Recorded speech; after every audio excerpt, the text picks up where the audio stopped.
So, hello everyone, ladies and gentlemen, distinguished guests, thank you to be here today. Well, my name is Dino Fortunato and I am the Chief Technical Advisor at UNIDO ITPO Italy. It's the Italian Office for Investment Promotion and Technology Transfer of UNIDO. And so I'm really honored to be here and to be the moderator of this session. So first of all, I would like to extend a very warm welcome to all of you, and also we really appreciate that you are also joining us to talk about, the blue growth. But why blue?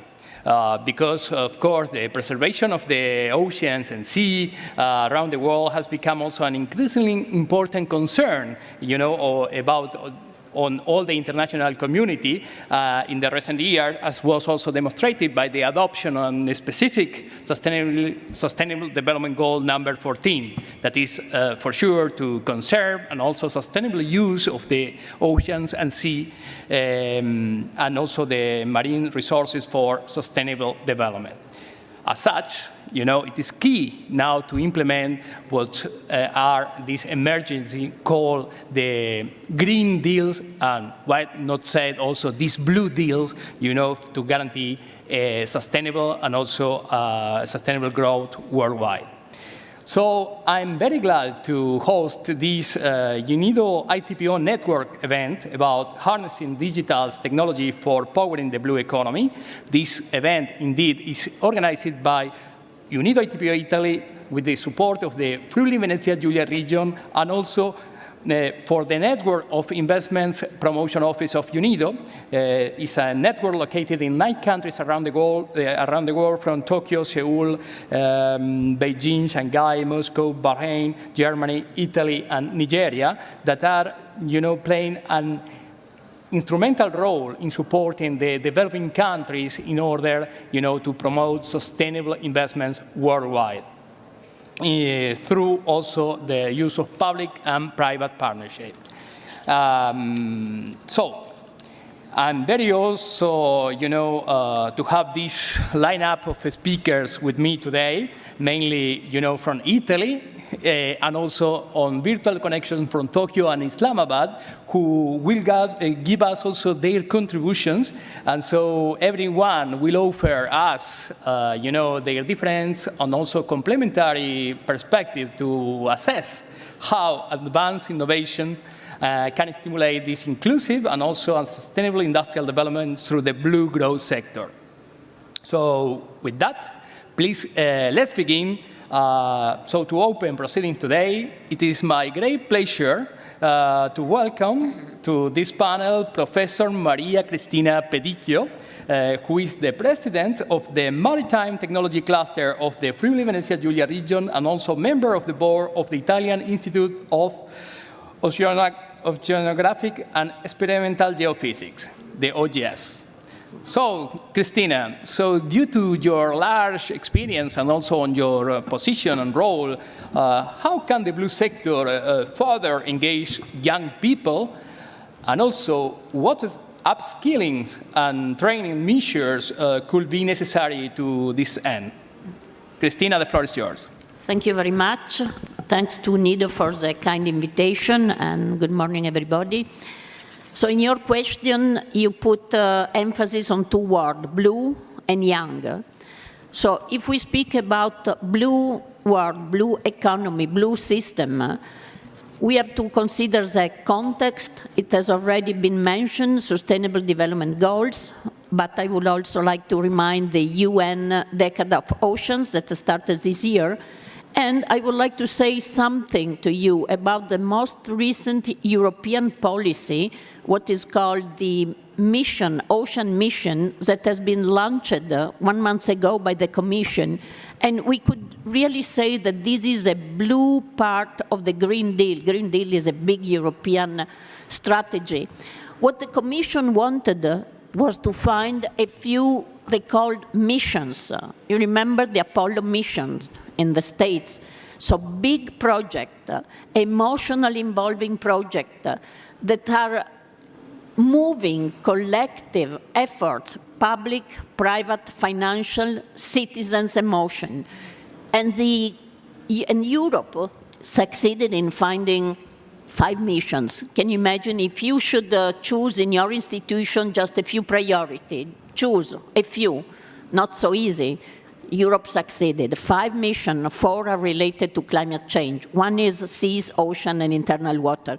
I had the pleasure to be an expert of the Commission, and we worked 2 years to draft the strategy for the next 10 years. And all this has been recently published by the Commission. You can find on the website the communication, the implementation plan, and so on. But I would like to tell you what's the situation. So what we did was first to analyze what are the threats to the hydrosphere. So what are the threats? Climate change, surely, but not only. What is interesting in this analysis is that we realize that the main problems come from human beings, and we have realized with the pandemic how our health is related to nature health, is related to the sea health, but it's ourselves that are over-polluting the marine ecosystem, that are over-exploitation.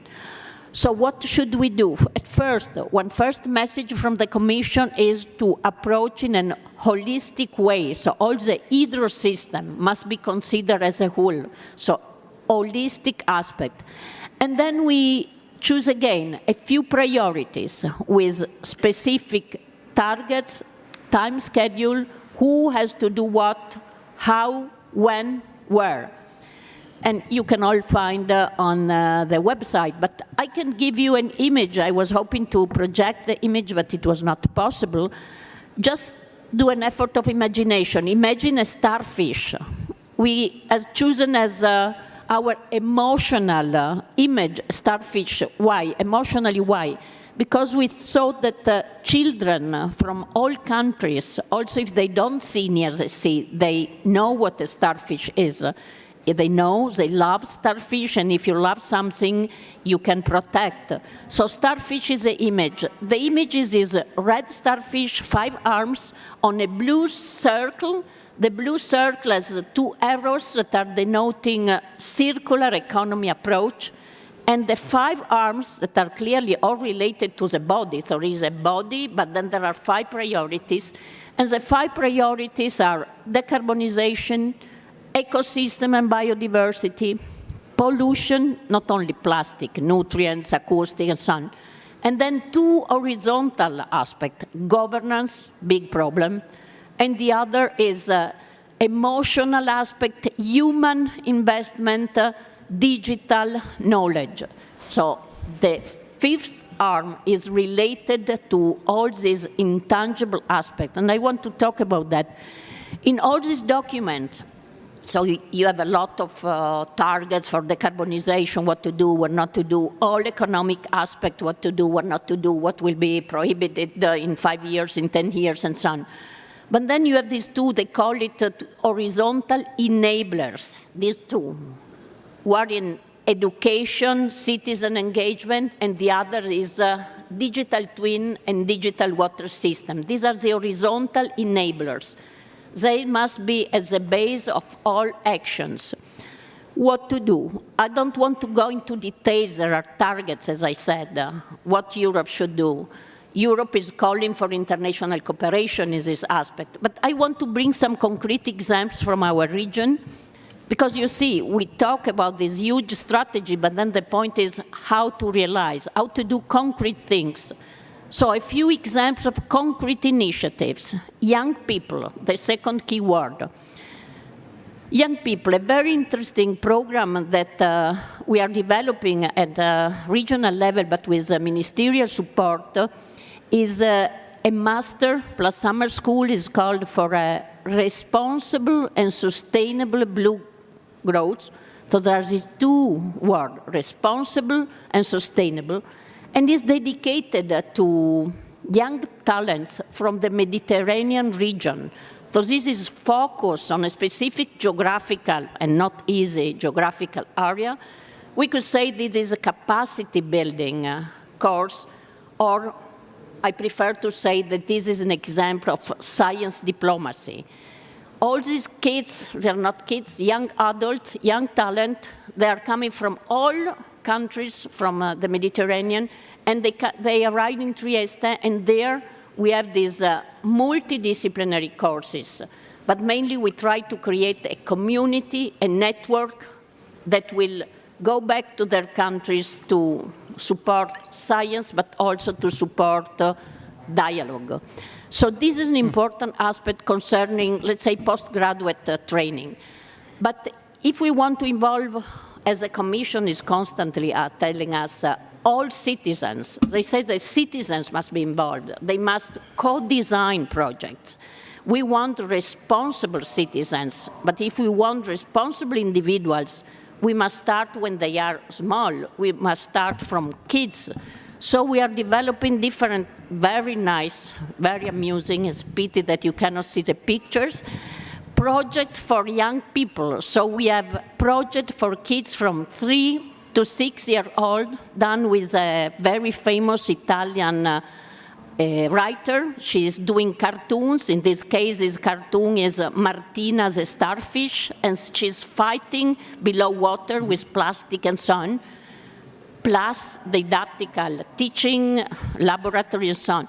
Then when we move to kids from 6, 7 years to 13, we are developing joint initiative with sport societies, trying to send a message that sport, environment, and ethic are related. And there are also many nice things like that. Thank you, Cristina. But then citizens.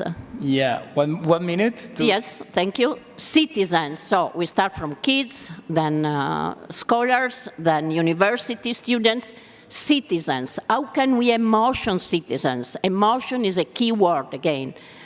With science and art. So science and art connected are producing beautiful things. So we have an exposition, Plasticocene, that is running around Italy, in Trieste, now is in Ferrara, and will be in Venice, thanks to him. So Plasticocene, that is again with the objective to emotion people and telling that each of you has a great responsibility. Last slide in my PowerPoint that did appear is about the digital twin, but I don't want to go into details about that, just to say that also in this case we are developing a project, public-private port authority, to build a digital twin of the northern of the Adriatic Sea and of the port of Trieste, a green port, a smart port in the beautiful city of Trieste. Thank you very much for your attention. Thank you so much, Cristina, for your very comprehensive but also clear, presentation on also about this starfish project to restore our oceans and sea. Thank you. It's very highly appreciate your presentation. So now let's give the floor to Lorenzo Giombini. Lorenzo Giombini is an Executive Director of Strategy of Volt Investments and CEO of Volt Management Consultants. Lorenzo has also built his footprint in Dubai, developing international partnership also across Europe, Africa, Middle East, and Asia. So, Lorenzo, from your experience and point of view, from the financial point of view, what financing instruments can be deployed to dynamize this blue growth sector? Thank you, Dino. Thank you, Dino, for the question. Actually, of course, it's a huge topic. Talking about blue economy, we are not talking about just a small and straightforward single project. Let's try to, obviously, I don't want to be boring talking about strange financial instruments like SBLCs or bank guarantees or how to leverage an administrative hold to get a credit line. I think where we need to be focused a little bit better is how to strategize properly a project in order to get the proper financing, or at least do the first steps. We need to remove the emotional part of a project and think about it as a straightforward investor or a partner who is going to get benefits out of this project. We are not all the same. So we are not everybody just also thinking about the benefit of a country, the sea, the society. we need to see about also the numbers. What is blue economy? Blue economy is again, as I said before, is a huge world, but it's a very strategic sector that can bring any kind of benefit to any kind of country. The word that I would like to be focused on is PPP. We mentioned, all of us, even in the previous panels, so private and public partnership. It's something that we need to look at it when we are thinking about any kind of project in the blue economy. What does it mean? Mainly, the big investors and big developers are trying to enter in a PPP structure for telecommunication project, energy, transportation, so big projects that are having a huge impact inside a country. This is exactly what is blue economy. The impact is huge, can completely change the game. What is, in little bit in details, what is PPPs? Private and public partnerships, so where a developer or an investor enter in a partnership with the specific government, sitting in the same table and trying to see what are the benefits, obviously for both parties and for the country itself. I'm Italian, yes, I was born in Italy. I live here in UAE. This is my country. This is where I live, where I work, country that I love, also with Italy. And this is something that you can see very well over here, a country that fully understands the benefit of any single sector. Investment comes in because the opportunities are real, and not only government, but also banks are evaluating seriously projects, not only in the blue economy, in any sector, what a real economy of a country need to see. Yes, of course, revenues. We are working for this, of course, the impact and the interest of the country. Where a country is focused, a country like this, for example, the opportunity to create something, to build something in-house. We are very famous in Italy for the Made in Italy. We have also here the Made in UAE, project in UAE, for UAE, and from here start exporting. So trying to reach an end of my speech, evaluate properly the project, understand the impact of it, the output, the revenues, and trying to really analyze it from a government perspective and from an investor perspective. Then what you need? Do you need only money? Maybe it's not enough. You need a license, you need a facility, you need a land, you need a concession agreement, for example. These are the things that can absolutely boost your project and then let you reach other investors, other partners, and obviously also other countries for your projects.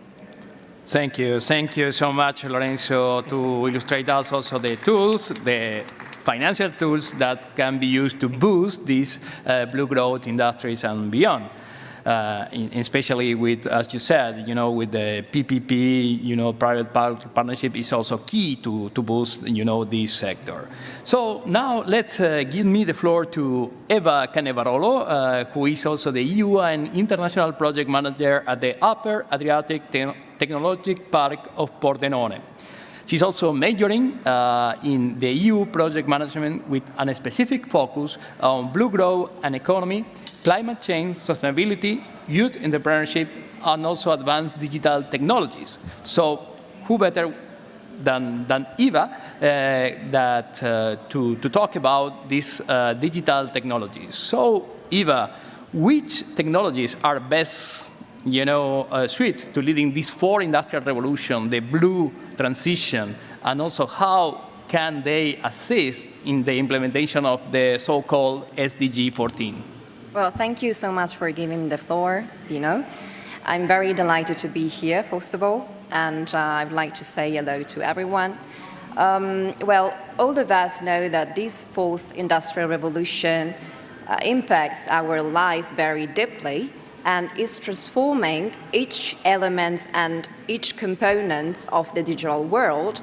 In this sense, the today's scale and size of the digital technologies such as artificial intelligence, big data, cloud computing, machine learning are aiming to solve multiple and multi-industry problems, be it manufacturing, healthcare, governments, and of course is giving also insight and elements to work on the blue transition and the blue sector.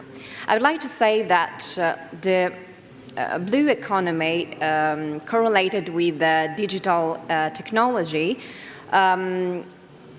has like three main characteristics.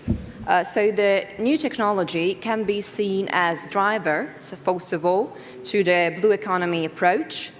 Secondly, it can be seen as a solution to stop the living resources degradation caused by illegal fishing, such as also the excessive extraction of marine resources that are under the seabed.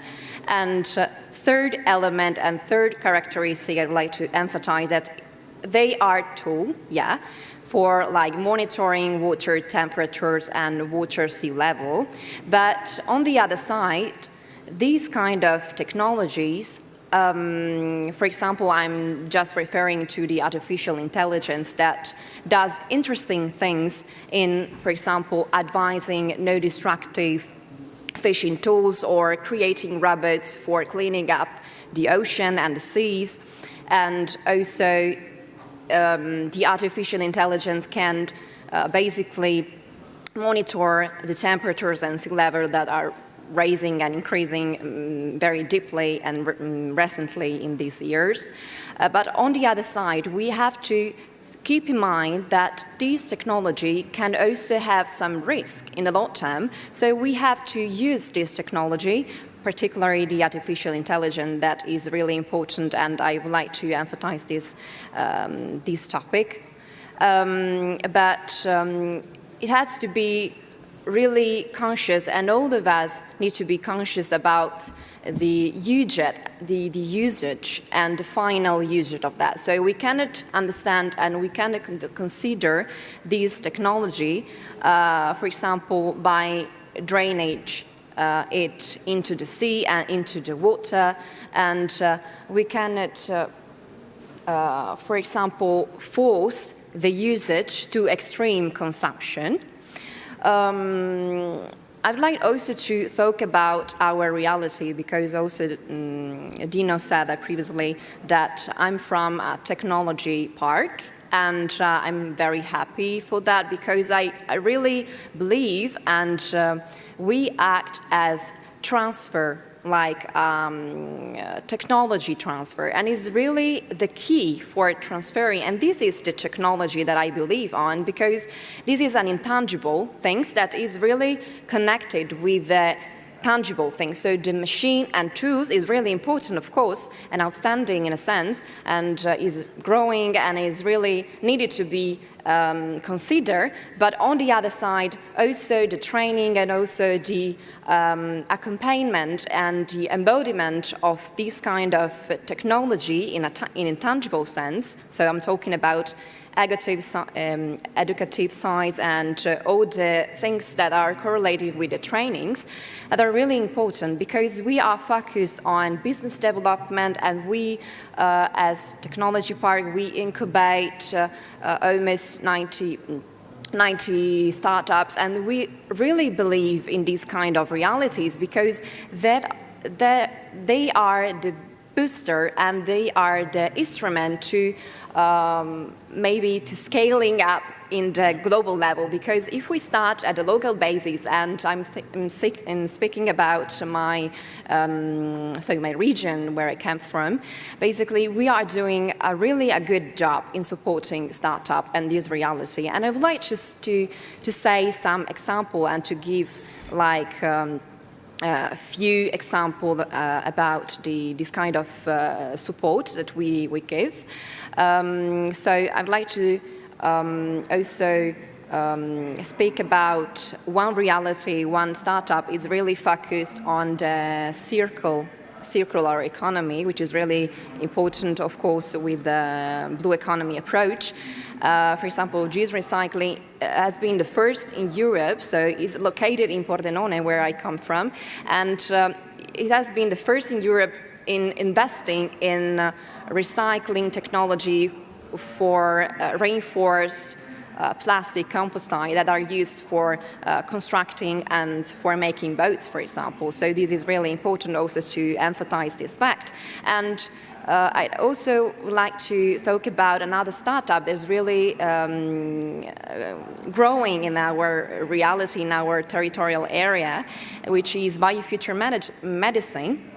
That is a startup that creates molecular organoid kit precisely made for studying the effect on microplastic on our organism. And I'd like also to conclude and to put a really effort on, I'd like to all of us understand that the key point is training and to understand better that these ocean resources are limited. So we cannot understand that we I don't know, use it already here, and we have to be conscious of that. Absolutely. So, and also the ocean health is really has been degrading over the year, and we have to act in this moment, and we have to support realities that are, I don't know, working on biotechnology, marine biotechnology, and also on the other sector that are related to the blue economy sector. Thank you so much, Eva, for your presentation, and also to illustrate us how much you are doing as a technological pole, you know, to support this digitalization process and the support the startups and the SMEs. So yes, we are in this process ready for the future, or as GMIS said, the future starts here, and indeed with these actions you are, you know, on this path. So now, if I may please give a warm welcome to Dr. Nobuyuki Yagi, who is connected from Tokyo. Hello, thank you so much to be here with us today, and happy National Day. I know that it's a holiday day in Tokyo, and so Professor Yagi is, professor at University of Tokyo, a member also of the Science Council of Japan. His area of study includes also socioeconomic aspects on a small-scale fishery and marketing analysis on food products. So, as main expert of the fishery sector, the COVID-19 has impact also on the ocean-going trade, particularly, on fisheries. So, what opportunities are now, for restoring this growth after the pandemic? Okay, yeah, thank you very much. And first of all, thank you so much for inviting me as a speaker. Sorry that for your inconvenience, I'm connected from Tokyo. And your question is very relevant because of the COVID-19 situation. The COVID-19, from my observation, does create a separation of the people who has resources and money. Those sort of the people are there, and they are they are affected by largely COVID-19. But people, those who do not have resources or money or connection to other human resources, they are seriously affected by adversely affected by COVID-19. So what we need to do is to narrow the gap between those two separated kind of the people. My previous speaker told us something on the technology. And my understanding is that technology for the communication with the people to help build the community trust, and those sort of the communication technology is very relevant. Let me introduce the Japanese situation. The Japan is the fish consuming country for many years because we are very small, narrow land with relatively dense populations. So we didn't have cattle raising until 150 years ago or so. So before that, the people ate fish. And the Japanese fisheries management traditions, the history went back to the 200 years or so. On that sense, we do have a coastal community that can keep a healthy fish population under the collaboration with community people. But when it comes to the globalized society, the stakeholders is not just limited to the Japanese people, but rather it's extended to other people. For example, Indonesia, Thailand, they export a large amount of the fisheries product to Japan. So we need to communicate with those people to help achieve their sustainable utilization or conservation of the resources. In that sense, as I said, the communication is a very important issue. The other way to use the science or technology is to explore the ocean resources, but that creates another sort of the risk. Because if people behave that, hey, we are the master of the planet, we can explore whatever resources we would like, then the disastrous situation is awaited. So rather than concentrating on the technology for the exploitation, the technology for the communication, to deepen the mutual understanding and facilitate community solidarity in the global society. That is an important thing we need to concentrate. Yeah, thank you very much.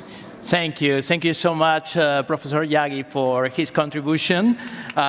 Really, it has been an honor to be, you here today. Thank you so much. And now, give me the floor to Mr. Salvatore Dore, who has been among the creators of the concept of the Contamination Lab at the University of Trieste. And he's currently also the coordinator and manager of all activities related to business creation and C-Lab management.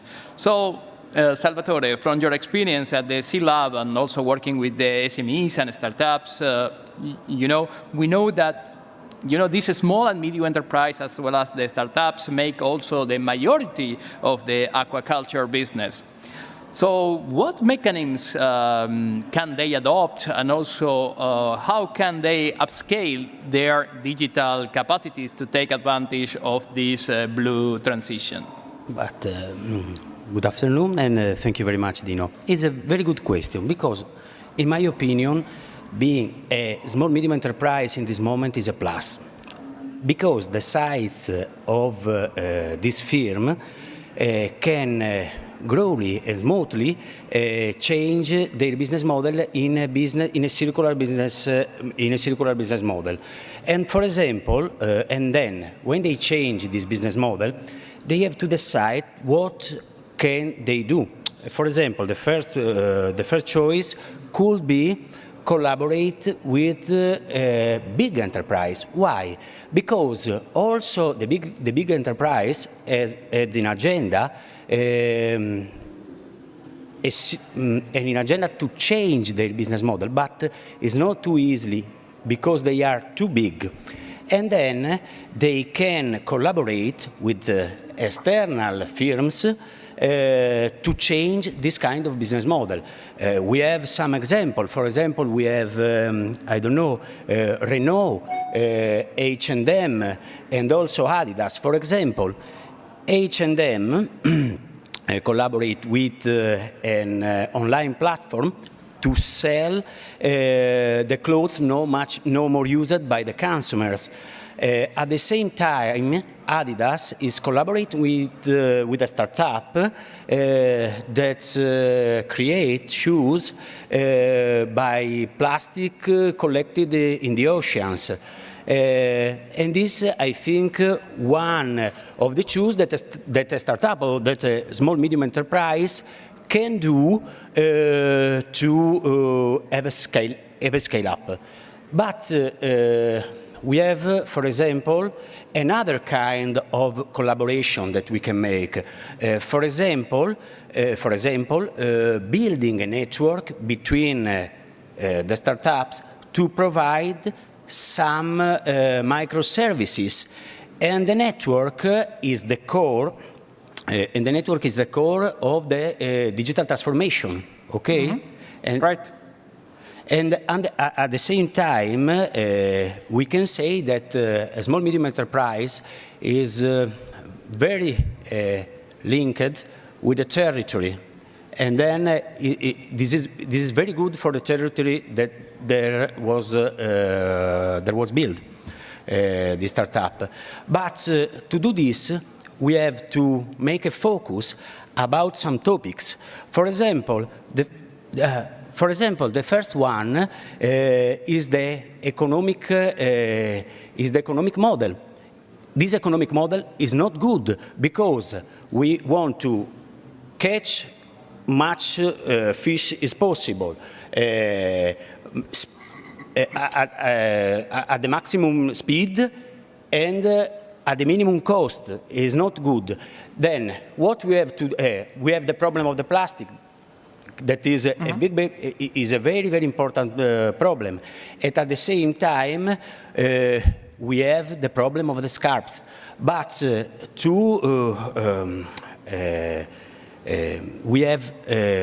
to build this network, we have to provide at our guys, at our firms, not only the technical skills, but also the managerial skills.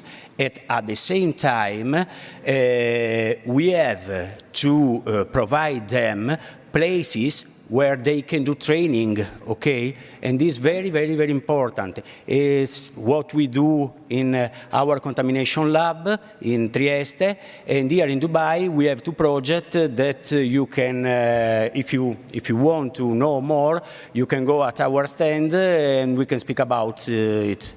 Absolutely. Thank you very much. Thank you so much, Salvatore. Also to confirm also that the SMEs are also key players and also the best place. They are best, placed in order to adopt these circular, economy models, and also that they are, easy to adopt this digitalization process.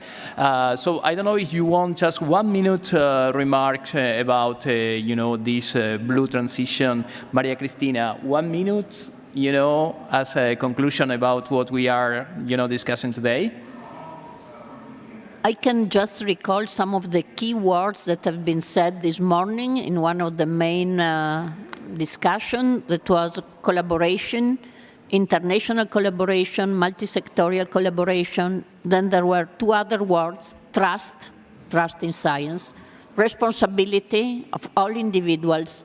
And then there was one comment, big data are very good, but also big emotions are very good. Thank you. Thank you. Thank you, Cristina. Lorenzo, if you want something to add, or? Yes, absolutely. I don't want to enter in the topic of Ms. Cristina, but talking about how to boost the economy, the blue economy, I would like to touch one topic that obviously transversally in all the topics we saw, which is the education. So the best way is absolutely education. Starting from the education, from the high school, university, any level, is the only way to let the society understand what are the potential of this economy, what are the instruments to dynamize, as we mentioned in our title, the blue economy, and giving to the new world the skills and the knowledge on how to perform in this sector and how to protect, obviously, our world and our ocean. Yeah, indeed, education is a key, for, to boost this sector, absolutely. Salvatore, just two words. Yes, because in my personal opinion, building a network is the main goal, because alone we stay here and it is impossible to control and also to win with the complexity of these days, of these times. Yeah, and building network is what we are doing also here through this project that together with the Friuli Venezia Giulia Region, we are, establishing to create this, partnership between the regions, the Italian companies and startups, and the United Arab Emirates. So we are here, to have also this type of contacts and linkage that facilitate, this networking. Just activity. Another word. I'd like to close my pitch saying that we have to honor our mistakes like hidden intention. Okay? Yeah, thank you. Eva, 2 words. Well, I'd like only to add what he was saying before, basically, regarding the clustering and networking is really extremely important, and we are doing so through project and precisely through research and innovation project in the Adriatic Sea, because we are constituting.